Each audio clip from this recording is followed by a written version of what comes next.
Hello guys, আমি দীপ। আপনাদের স্বাগত জানাই ছবি আলোর একটি নতুন ভিডিওতে। আজকের ভিডিওটা খুব ইন্টারেস্টিং হতে চলেছে। চলুন আপনাদের একটা সিক্রেট বলি।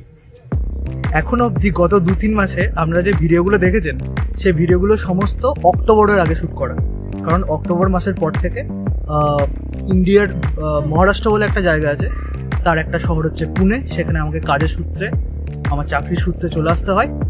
তাই আমি একবারেই অনেকগুলো ভিডিও শ্যুট করে আস্তে আস্তে এগুলো রিলিজ করছিলাম।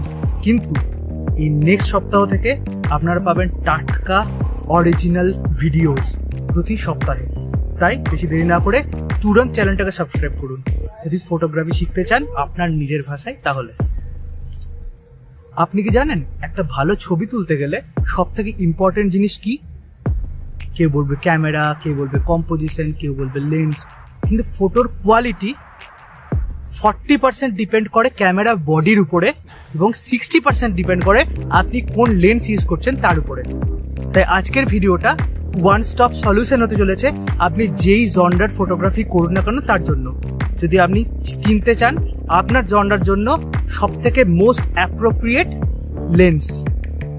মোটামুটি যে লেন্সগুলো আমরা নর্মালি বাজারে কিনতে পাই, সেই লেন্সগুলো মোটামুটি হয় দুই ধরনের। প্রথম হলো জুম লেন্স এবং সেকেন্ড হলো প্রাইম লেন্স। এই দুটোর মধ্যে পার্থক্য কি হয়? এই দুটোর মধ্যে মেন পার্থক্য হয় ফোকাল লেন্থের।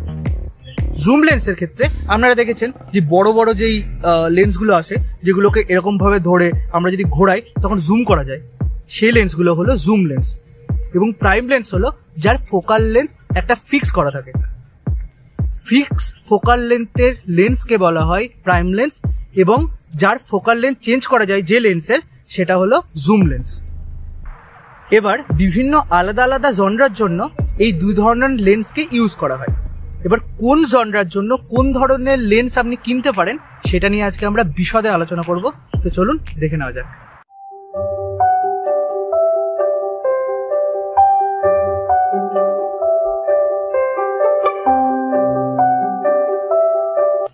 গাইজ, এটা আমার পুনের রুম যেখানে আমি থাকি। তো এবার থেকে বেশিরভাগ ভিডিওই আমার এই রুমটাতেই শুট হবে, কারণ বুঝতেই পারছেন আমার পক্ষে উইকেন্ডসে বাইরে যাওয়া পসিবল না, আর আমার ভিডিও শুট করার জন্য উইকেন্ডস ছাড়া সময় নেই। তো আপনারা প্লিজ একটু অ্যাডজাস্ট করে নেবেন। আশেপাশে যদি নয়েজ পান বা ব্যাকগ্রাউন্ডটাও ভালো না, but focus on the content.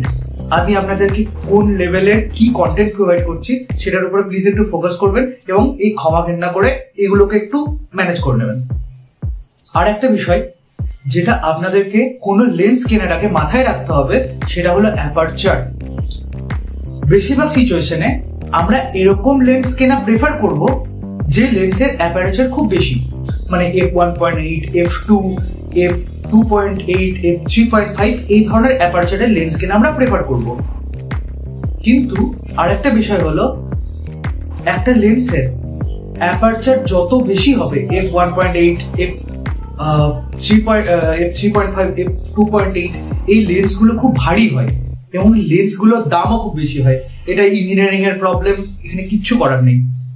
যত বেশি অ্যাপারচার তত বেশি ভারী হবে লেন্স, কিচ্ছু করার নেই এখানে। আরেকটা জিনিস আপনাদেরকে মাথায় রাখতে হবে লেন্স কেনার আগে, সেটা হলো যখন আমরা জুম লেন্স দেখি, জুম লেন্সও দুই ধরনের হয়ে থাকে। প্রথমটা হচ্ছে ফিক্সড অ্যাপারচার লেন্স, আর সেকেন্ডটা হলো ভেরিয়েবল অ্যাপারচার লেন্স। এবার আমরা বোঝার চেষ্টা করি ফিক্সড অ্যাপারচার লেন্স কি হয়। এবার আপনি ধরুন যে আপনি একটা লেন্স কিনলেন, সেটা হচ্ছে 70 to 300 mm, ঠিক আছে? এবার আপনারা যখন 70 mm শুট করতে যাচ্ছেন, তখন আপনারা সব থেকে বেশি অ্যাপারচারের ভ্যালু সেট করলেন। ধরুন ওই অ্যাপারচারটা হচ্ছে f2.8। এবার যখন আপনারা জুম করবেন, মানে 70 to 100, 100 to 150, 150 to 200, তারপরে 300 mm। এবার ফিক্সড অ্যাপারচারের ক্ষেত্রে এটা কি হয় যে আপনি 70 mm যখন শুট করছেন তখন f2.8 এ শুট করতে পারবেন, আর আপনি যখন 300 mm শুট করছেন তখন আপনি f2.8 এ শুট করতে পারবেন। তো আপনার জুম করার সাথে সাথে, মানে ফোকাল লেন্থ বাড়ার সাথে সাথে ওই অ্যাপারচারের ভ্যালু অটোমেটিক্যালি চেঞ্জ হয় না। আরেক ধরনের যে লেন্সটা হয় সেটা হচ্ছে ভেরিয়েবল অ্যাপারচার লেন্স। এই লেন্সটার ক্ষেত্রে কি হয়, যখন আপনারা ধরুন 70 mm শুট করছেন, সেই সময় আপনি f2.8 এ শুট করতে পারছেন। যখন আপনি জুম করবেন তখন দেখেন অ্যাপারচারের ভ্যালু নিজে নিজেই কমে যাচ্ছে। মানে f2.8 থেকে এটা 3.5 হয়ে গেল, তারপরে এটা গিয়ে 5.6 হয়ে গেল। যখন আপনি গিয়ে দেখবেন যে 300 mm শুট করছেন, তখন দেখবেন অটোমেটিক্যালি এটার ভ্যালু কি হয়ে গেল 5.6, এটার ভ্যালু 7.2 এরকম হয়ে গেল। এটাকে বলে ভেরিয়েবল অ্যাপারচার লেন্স। এই ধরনের লেন্সকে আমরা প্রেফার করি না, অন্তত ভিডিওগ্রাফির ক্ষেত্রে তো একদমই করি না। কেন না, আপনার ধরুন একটা সিন আছে যেখানে আপনি জুম করতে চান, এবার আপনি জুম করছেন, আপনি সমস্ত কিছু ম্যানুয়াল সেটিং এ করে রেখেছেন, আপনি অটোতে ভিডিও করছেন না, আপনি ম্যানুয়ালি সমস্ত সেটিং গুলো করে রেখেছেন। তখন কি হবে, আপনি জুম করছেন, জুম করার সাথে সাথে যেহেতু অ্যাপারেচারের ভ্যালু কমে যাচ্ছে, সেহেতু লাইটও কমে যাবে। তখন গিয়ে দেখলেন যে আপনার পুরো সিনটা ডার্ক হয়ে গেল জুম হতে হতে। এই জিনিসটাকে বাঁচার জন্য আমরা সবসময় প্রেফার করি ফিক্সড অ্যাপারেচার লেন্স। আপনি যখন লেন্স কিনবেন তখন অবশ্যই এটা খেয়াল রাখবেন যে আপনার লেন্সটা ফিক্সড অ্যাপারেচার লেন্স না variable aperture lens. Variable aperture lens একটু আপনি না কেনারই চেষ্টা করুন, ফিক্সড অ্যাপারেচার লেন্সের দিকে যান। কিন্তু ফিক্সড অ্যাপারেচার লেন্সের একটু দাম বেশি হয়, বিশেষ করে ফুল ফ্রেমের ক্ষেত্রে একটু দাম আপনি বেশি পাবেন, কিন্তু এই দামটা জাস্টিফাইড করবো তার কোয়ালিটি দিয়ে। এবার চলুন কথা বলি কোন ধরনের ফটোগ্রাফি জনারের ক্ষেত্রে আমরা কোন ধরনের লেন্স এবং কি কি মাথায় রেখে সেই লেন্সটা আমরা কিনবো।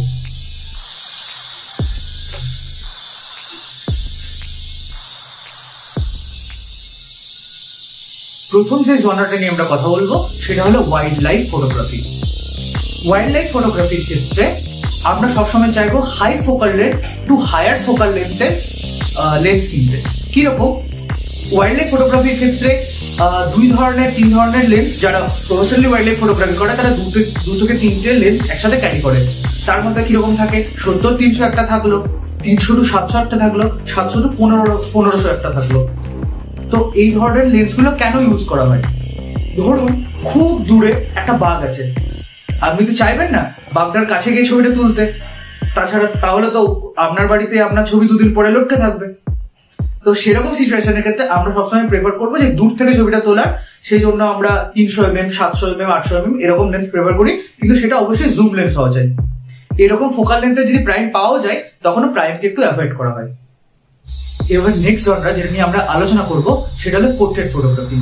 পোর্ট্রেট ফটোগ্রাফির ক্ষেত্রে জুম লেন্স অতটা প্রেফার করা হয় না প্রফেশনাল যারা ফটোগ্রাফার তাদের দ্বারা। তখন সবসময় আমরা দেখবো যে প্রফেশনাল ফটোগ্রাফার যারা ছবি তুলছে তারা প্রাইম লেন্স ইউজ করছে।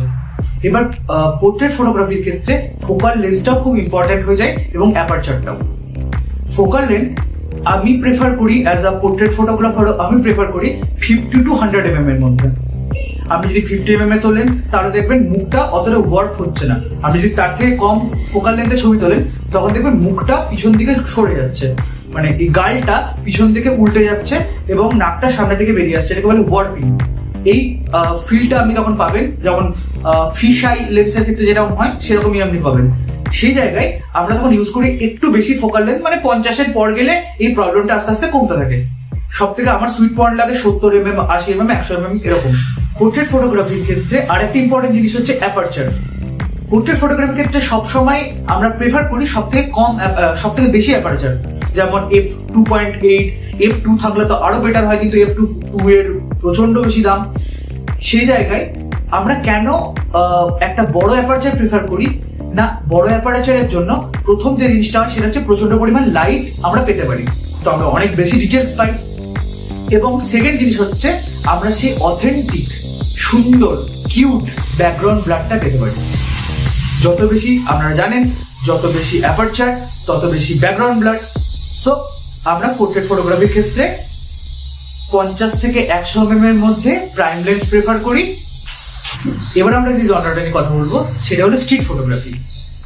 যারা প্রফেশনালি স্ট্রিট ফটোগ্রাফি করে তারা মেনলি 2 কি 3টে লেন্স তাদের সাথে ক্যারি করে এবং দুটোই হয় জুম লেন্স।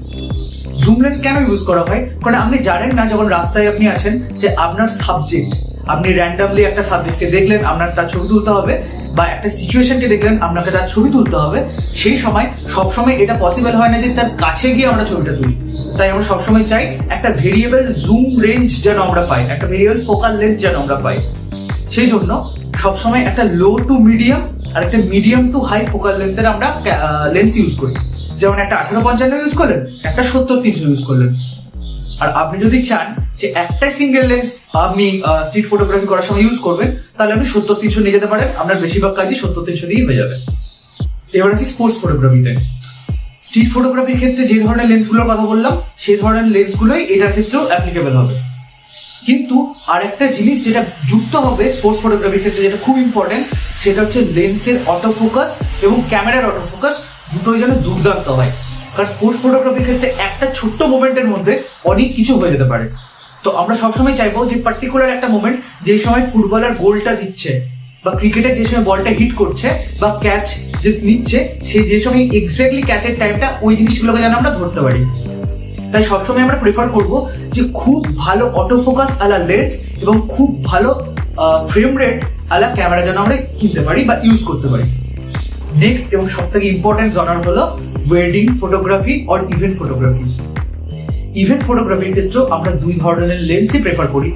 একটা হচ্ছে প্রাইম লেন্স, একটা আপনি 50mm এর কি এরকম একটা প্রাইম লেন্স আপনি ইউজ করছেন, এবং একটা আপনি 18-55 টাইপের মানে লো টু মিডিয়াম একটা আপনি ফোকাল লেন্থের জুম লেন্সও ইউজ করতে পারেন। এই ক্ষেত্রে আপনার কাছে দুই ধরনের ফ্লেক্সিবিলিটি থাকে। এক ধরনের ওয়েডিং ফটোগ্রাফির ক্ষেত্রে আপনি দেখবেন যে যেখানে ধরুন বউ বসে আছে, তার আশেপাশে গ্রুপ ফটোস গুলো তোলা হয়, সেই সময় আমরা প্রাইম লেন্স ইউজ করবো, কারণ আমাদেরকে একটা কারণ ডিস্টেন্সটা ফিক্স হয়ে যায়। আপনি ট্রাইপডে ক্যামেরাটা সেট করে দিলেন, একটা প্রাইম লেন্স ইউজ করলেন 55mm কি 35mm, তো পুরো সিনটাও আপনি কভার করতে পারছেন, তার সাথে সাথে কোয়ালিটিও আপনি প্রাইম লেন্সের ধরুন বেশি পাচ্ছেন এবং আলোও বেশি পাচ্ছেন। আর জুম লেন্স কোথায় লাগে? জুম লেন্স লাগে যখন আপনি র্যান্ডামলি ছবি তুলছেন, ধরুন কেউ খাবার খাচ্ছে, কোনো অনুষ্ঠান, সেইখানে আপনি যখন ছবি তুলছেন তখন আপনি জানেন না আপনার সাবজেক্টের ছবিটা কিভাবে তুলতে হবে, তখন আমরা জুম লেন্স ইউজ করি যেন সাবজেক্টকে নোটিশ না করেও যেন ওই ক্যান্ডিড শটটা আমরা তুলতে পারি। তো এই ছিল আজকে লেন্সের বৃত্তান্ত। দেখা হচ্ছে আপনাদের সাথে নেক্সট ফটোগ্রাফি রিলেটেড কোনো ভিডিওতে। আমার সাথে দয়া করে থাকবেন। এই মুহূর্তে আমি হয়তো যতটা রেগুলারলি এতদিন ভিডিও পোস্ট হচ্ছিল ততটা রেগুলারলি ভিডিও পোস্ট করতে পারবো না, বুঝতেই পারছেন, সবে একটা নতুন শহরে শিফট করেছি। তো আপনারা প্লিজ একটু মানিয়ে নেবেন এটার সাথে, এবং সবার সাথে এই ভিডিওগুলো শেয়ার করুন, এই চ্যানেলটাকে আরো এগিয়ে নিয়ে চলুন, কারণ এই একটা মাত্র চ্যানেল যে বাংলায় আপনার নিজের ভাষায় প্রপারলি ফটোগ্রাফির বেসিক টু অ্যাডভান্স পুরোটা কভার করবো। তো দেখা হচ্ছে আপনার সঙ্গে নেক্সট ভিডিওতে। আজকের মতো বিদায়, আমি দীপ।